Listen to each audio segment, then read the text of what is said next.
My grandfather bragged all the time that he had read the Bible, and it was illegal in his life to read. Ultimately, I knew that words have power. I wanted as many people who could hear my voice to understand the importance of her work. Get people to trust that, oh, this is something safe, and then, bam, hit them with Toni Morrison. One of the early reviews says she's got a great talent. One day, she won't limit it to only writing about Black people. Like, really, it's limiting for her to write about Black people? People began to buy Toni Morrison, and then we began to teach her, and as a consequence, they had to pay attention. I know you'd sick unto death of being labeled a black writer. I prefer it. Oh, I thought you probably were tired of it. Well, I'm tired of people asking the question. Oh yes, of course. Wow, that's powerful stuff. That's from Toni Morrison, The Pieces I Am. We are pleased to be joined by Timothy Greenfield-Sanders, the producer and director of this wonderful film. It's great to have you. Thank you. Why Toni Morrison? Why not? Well, why not? Certainly. You know, Toni's probably one of the greatest artists of our time, and that's kind of an artist with a capital A. In addition, she and I are friends for 38 years. How so? I photographed her. I have a long career as a photographer, and I photographed Toni in 1981. She came to my studio in the East Village, and we became friends at that moment, and I started to do book covers for her, and eventually, she was very much part of my life. I did a whole series of films on identity, starting with The Blacklist, which was on HBO, and Toni was the inspiration for that. So, Toni Morrison, I mean, people identify her, Oprah, you know, oh, wow, she's great, right? Who else is Toni Morrison?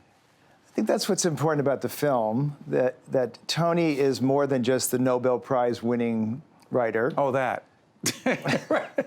Oh, my God. She was a very important editor at Random House, really creating a lot of the books and the kind of conversation around Black rights in the 60s, late 60s and 70s. She was a single mother of 2 children. She was a professor at various colleges and eventually at Princeton, where she started the Atelier. So it's it's not just Toni the writer, it's really this life. And at 88, what a life. What's she like these days? She's always funny when I'm with her. I mean, I think what comes through in the film is how funny Toni is. I mean, people think of her as tremendously serious, and what she writes about is tremendously serious, but there's a person there as well, and that person is very full of humor and kind, and you'll see it in the film. You know, I think what comes through in the film is that our friendship and trust are there, so that Toni is the person I know her to be in the film. When you said to Toni Morrison, I want to do this, she said?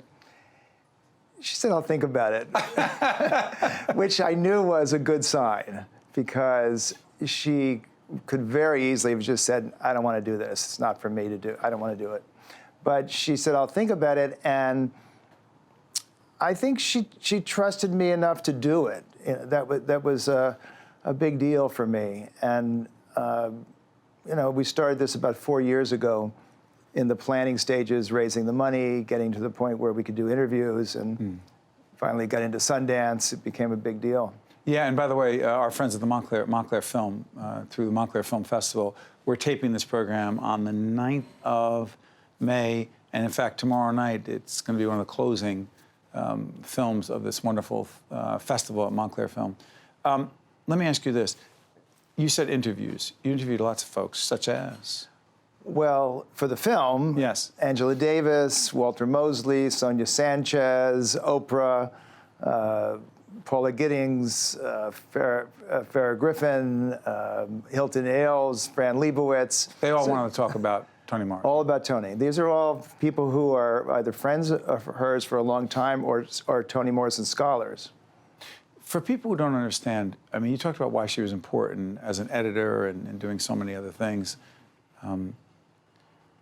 How courageous was Toni, again, see the film, how courageous was she to do what she did, when she did it, and how she did it?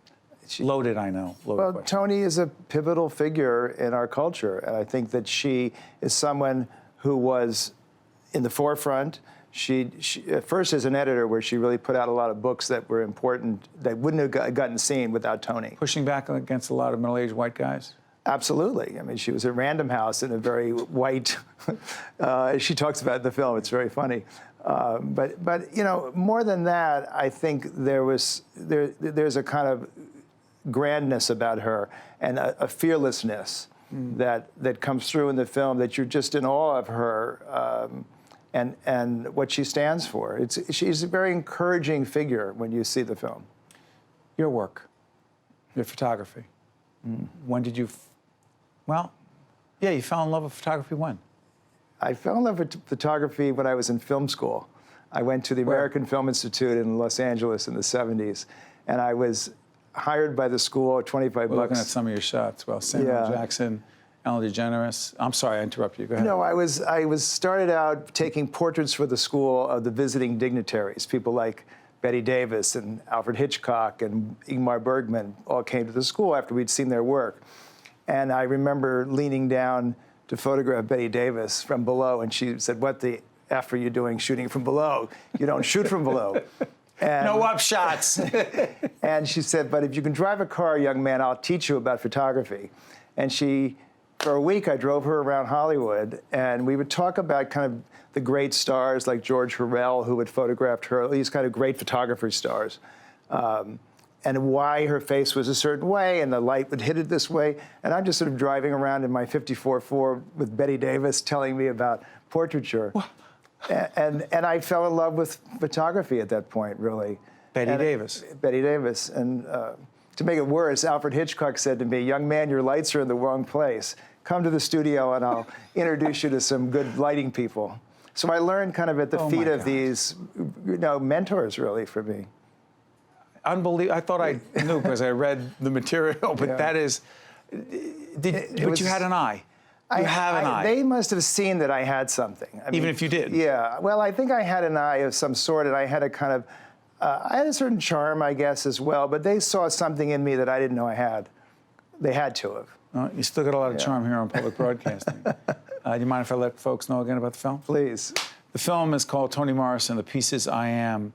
The producer and director we are honored to have right here, he is Timothy Greenfield-Sanders, and we thank you so much. We encourage everyone to check out this film. Thank you very much. Well done. Great. We're at the Tisch WNET studio here in the heart of New York City. Be right back.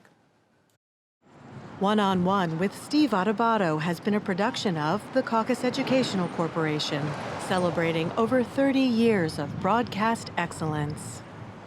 This special edition of One-on-One with Steve Adubato is brought to you from the Tisch WNET studios at Lincoln Center. Funding has been provided by New Jersey Sharing Network, Adler Aphasia Center, Horizon Blue Cross Blue Shield of New Jersey, United Airlines, the Port Authority of New York and New Jersey, Guarini Institute for Government and Leadership at St. Peter's University, and by Englewood Health. Transportation provided by Airbrook Limousine, serving the metropolitan New York, New Jersey area.